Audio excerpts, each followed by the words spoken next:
As my cousin and I simultaneously suffered asthma attacks, my flight attendant husband snatched my asthma inhaler and gave it to my cousin, telling me to just hold on. Let's get a divorce. I don't want the fake bag, or you. The moment the plane hit turbulence, I hurriedly grabbed the asthma medication I'd stashed in my bag. At the same time, my cousin Sophie Cooper suddenly had an asthma attack. Watching her struggle, I was about to hand her the inhaler when my husband Ethan West, who was a flight attendant, appeared out of nowhere and snatched it right out of my hand, handing it to my cousin instead. Chloe, don't you have great self-control? Just hold on a bit longer, he said. I was gasping for air, staring at him in disbelief, until a kind stranger passed me their inhaler. I managed to catch my breath, barely. When we got home, I was just about to head to my room when Ethan grabbed me by the arm. Chloe, are you done throwing a tantrum? You didn't say a word the entire flight, and now you're still acting like this? Are you ever going to stop? I turned and glared at him, my eyes starting to tear up. Don't you get why I'm angry? That was my life-saving medication. You just took it and gave it to Sophie. What about me? You were trying to let me die, weren't you? Ethan scratched his nose, looking guilty. She's your cousin. What's wrong with helping her out? And besides, you're fine, aren't you?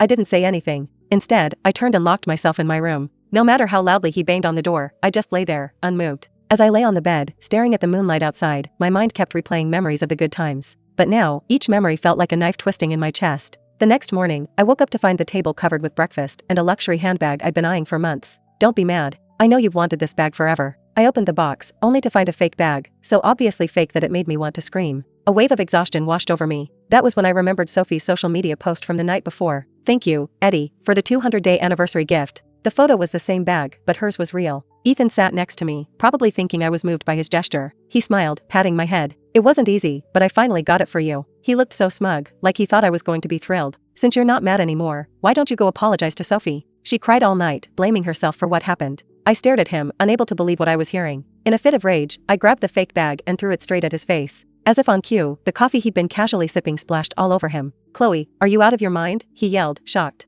No, you're the crazy one, I shot back, my voice ice cold. You nearly killed me for another woman, and you gave me a fake gift? Do you have any conscience? Ethan just shook his head, looking helpless. I asked a friend to get the bag for me. I didn't know it was fake. If you really think I did it on purpose, there's nothing I can do about that. He sounded so calm, so indifferent. And in that moment, I felt like I was the one who was being unreasonable. Exhausted, I closed my eyes and sighed deeply. Let's get a divorce. I don't want the gift, and I don't want you. After the argument, I made my way to the garage to get in the car, but I spotted a familiar face waiting by the door. I considered ignoring her, but before I could walk past, she shouted, Chloe. Sophie rushed over and looped her arm through mine, smiling up at me like everything was fine. Chloe, I'm really sorry about yesterday. Please don't be mad at Eddie. I pulled my arm away, giving her a cold stare. Eddie? You two are that close now? Sophie just giggled, lowering her head with a teasing smile. It's not just the nickname, you know. I stared at her in disbelief, shocked at how shameless she was. I was about to snap at her when someone suddenly grabbed me from behind and yanked me to the side. I was caught off guard and slammed into the side of a car. The impact left me gasping in pain. Chloe, if you're angry, take it out on me, not Sophie. Ethan yelled, stepping in front of me. Sophie immediately played the victim. It's all my fault. I'll stop calling him Eddie. Just don't be mad, okay? She said it so sweetly that I almost wanted to puke. Of course, Ethan was eating it up, looking at her with that same soft, protective expression. I straightened up, still wincing from the pain, and was done with the whole scene. I turned to leave, but Ethan stepped in front of me again, blocking my path. Chloe, seriously? You really think you're in the right here? I fought to stay calm, but my words came out sharp. In the right? Ethan, if you had any brains, you'd know what you're doing is ridiculous. Sophie is my cousin, and you're my husband. The two of you are acting like nothing's wrong, but what about me? What do I mean to you? Ethan opened his mouth to argue, but I was too tired to keep going. I slammed the car door shut and shot Sophie one last look. You want him that badly? Fine. He's all yours. Ethan's face darkened. What do you mean by that, Chloe? I held his gaze, my voice cold as ice. I mean I want a divorce. Ethan scoffed, though there was no humor in it. Fine. But remember this. One day, you'll come crawling back to me. I didn't answer, and just drove off, leaving him standing there, his eyes burning with anger as I disappeared down the road. By the time I got to the hospital, I could barely stand.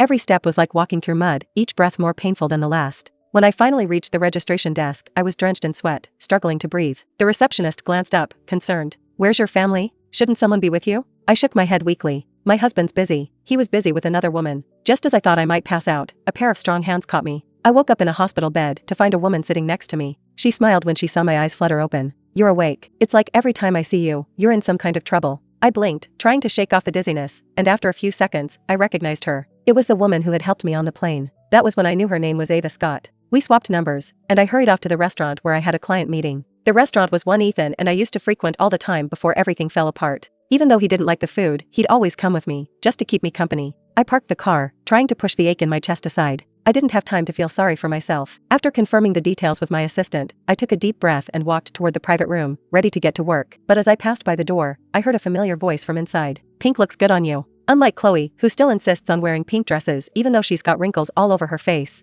The moment I heard that voice, my heart skipped a beat. I recognized it instantly. Shocked, I quickly pulled out my phone and started recording. Before I could even fully process what was happening, another woman's voice followed. "Does Chloe know you brought me to her favorite restaurant? And you even got me the same dress as hers. She's not going to get mad, is she?" Instead of being uncomfortable, Ethan just laughed at Sophie's obvious provocation. Why would she be mad? She's not exactly young anymore, acting all jealous like some teenage girl. You have no idea. Every night when I come home and see her face sagging more and more, I just want to puke. Sophie laughed even harder at his words. On the other side of the door, my heart shattered, but strangely, I felt eerily calm. I calmly arranged for someone else to handle the client, then snapped a few photos of the two of them, standing so close together. When things got more heated between them, I kicked the door open. Sophie screamed as she fell off Ethan's lap. "Chloe, what are you doing here?" Ethan's face went pale. He scrambled to get up, clearly flustered. "I'm here to see you too. Shameless idiots." Ethan's face faltered for a second, guilt flashing across it. "You're overreacting. It's not what you think." She spilled her drink, and I was just helping her clean it up. "Don't jump to conclusions." "Really?" I stepped forward, letting my eyes fall to the hickey on Sophie's neck. "Helping her clean up, huh?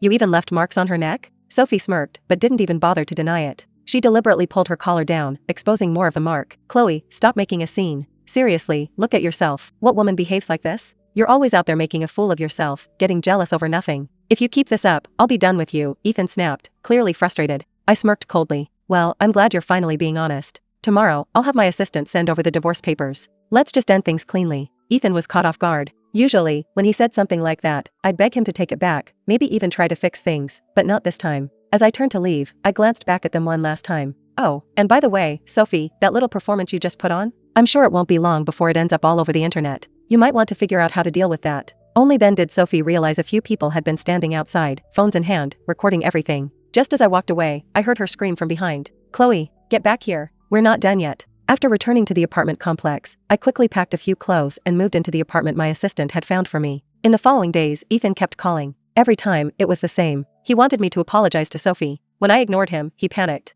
After 10 years of marriage, he'd never seen me act this way toward him. So he started bombarding me with messages, asking where his tie was or what to do about the broken water heater at home. I ignored all of it, but I didn't expect him to show up at my office. "Chloe, get out here." I was in the middle of a meeting when I heard him shout. The next thing I knew, the door to the conference room was kicked open, the loud bang making me flinch. Before I could process it, Ethan was standing right in front of me, glaring at me with cold, furious eyes. "Chloe, if you've got a problem, come at me. Why did you hurt Sophie?" I held up a hand to stop my colleague from moving forward and gave Ethan a cold look. "Ethan, defamation is a crime. What did I do to Sophie? If you're going to accuse me of something, at least be clear about it. Otherwise, I'll call security." Ethan scoffed. "Don't play dumb. Sophie's in the hospital right now, because of you." He grabbed my collar, but I pulled away, feeling a sharp headache starting to build. "How did I never see how cruel you are? You couldn't have children of your own, so you're jealous of Sophie. You even tried to hurt her and her child." The room went quiet. People were whispering, clearly shocked by the accusation. "Does this mean Ms. Stone hit the pregnant woman?" "No way. She's tough at work, but she doesn't seem like the type to do something like that. Didn't you hear? That pregnant woman is the mistress.